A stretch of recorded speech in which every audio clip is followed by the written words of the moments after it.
जसं मी सुरुवातीला म्हटलं, अतिदुर्गम भागात काम करणं, अवघड क्षेत्रात मानवी संपर्कातून काम करण्यातल्या मर्यादा असताना तिथे व्यवस्था निर्माण करणं. आपल्याला माहिती आहे, लखपती दिदी या कार्यक्रमांतर्गत ड्रोन दिदी असे कार्यक्रम उभे करणं.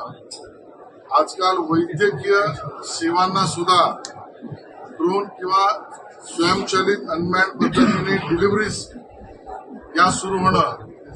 संरक्षण क्षेत्रात आपण बघितलं, आता ड्रोन आणि ज्याला आपण स्वयंचलित अनमॅन्ड विविध गोष्टींचा उपयोग केला जातो. त्या संरक्षणाची बाजारपेठ मोठ्या प्रमाणात निर्माण होणं, अशा असंख्य गोष्टी, मोठी ऑपॉर्च्युनिटी जगातली भारताकडे आहे आणि त्यातली महाराष्ट्राकडे ती आपल्याला आकर्षित करायची आहे. आणि म्हणून विविध संस्था, यामध्ये आपण 6 शैक्षणिक संस्थांशी करार करणार आहोत. त्यांच्या माध्यमातून याचा कार्यक्रम, अभ्यासक्रम विकसित मनुष्यबळ निर्माणाचा होणार आहे.